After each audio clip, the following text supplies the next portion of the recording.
In this video, we're going to be solving equations that have radicals, most frequently square roots in them. And so to the right, I have a list of some steps that we can take.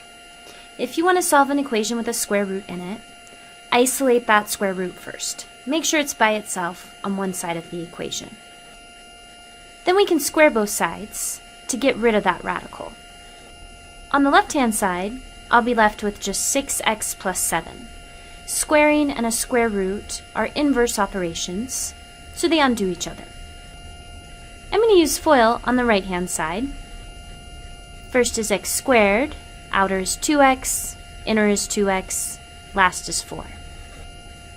I combine like terms, and now because this is a quadratic equation, it has an x squared in it, to solve I'm going to set one side to 0.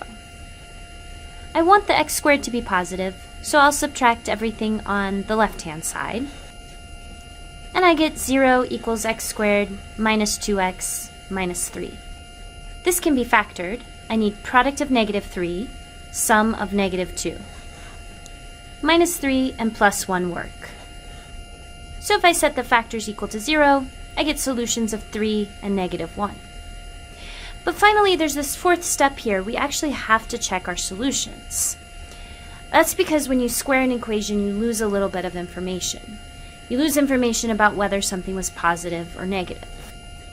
I'm going to start by checking x equals 3, and I plug that into the original equation.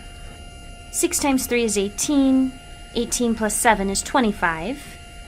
Root 25 equals 5. Yes, that's a true statement. X equals 3 is a solution. I do the exact same thing with negative 1. I plug it into the original equation. 6 times negative 1 plus 7 is 1, and root 1 equals 1.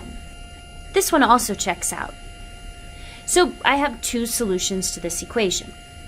Now it's important to check both solutions because sometimes they don't work. It's possible your equation might have one solution, or it's possible it'll have no solutions. Now the next thing we're going to do is solve an equation that has two radicals in it. And before we do that, I'm going to modify my steps slightly. If an equation has two radicals in it, we're going to isolate one of the radicals first. And when we square both sides, that will get rid of one of the radicals. But then we're going to have to repeat. We're going to isolate the other radical, square both sides again. Now let's take a look at an example with two radicals. One of the square roots is by itself on the left-hand side. So I'm going to square both sides.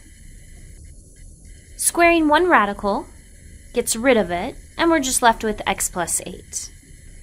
Because we have two terms on the right-hand side, we're going to have to use FOIL. We can't just distribute the exponent.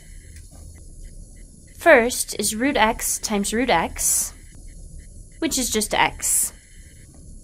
Outer is root x times 2, or 2 root x. Inner is the exact same thing. And last is 2 times 2, or 4.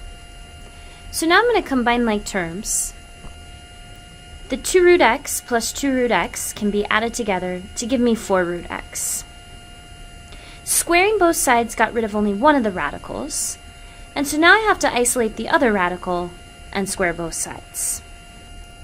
So I subtract the x and subtract the 4 from both sides, and then I divide both sides by 4. Now we square both sides again to get rid of the second radical, and I get x equals 1. But again, I'm not done with the problem. I do need to do a check. And if I plug x equals 1 back into the original equation, it does check out. I get square root of 1 plus 8, which is square root of 9, or 3.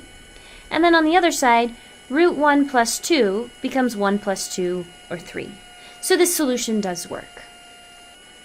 Now if we have an equation with a cube root in it, we can get rid of that cube root by cubing both sides. That gets rid of the root, and I'm left with x minus 2 equals 64. So I add 2 to both sides, and I get x equals 66.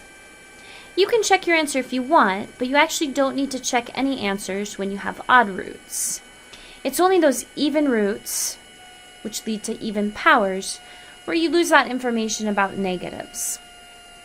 But it's never wrong if you want to check your solution. Finally, we're going to talk about one application of a problem with a radical, and that's something known as the distance formula. So if I want to find the distance between 2 points on graph paper in the coordinate system, the question is, how do we do that? Well, if I draw a horizontal and a vertical line connecting those points, I now have a right triangle. And the Pythagorean formula says whenever you have right triangles, the sum of the squares of the legs equals the square of the hypotenuse. A squared plus b squared equals c squared. In this problem, we're trying to find the hypotenuse, that distance. I'm going to call it d. And we're actually going to be able to find the lengths of the horizontal and the vertical sides. That's just like when you find the rise and the run when you're computing slope. So using my Pythagorean formula, the run squared plus the rise squared equals distance squared, or my change in x squared plus change in y squared equals distance squared. This is known as the distance formula, but it really is no different from that Pythagorean formula. And so I'm going to show you an example of how we can solve a distance formula problem by drawing a right triangle.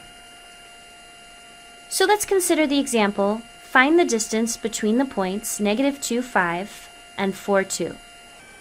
I'm going to start by drawing a picture.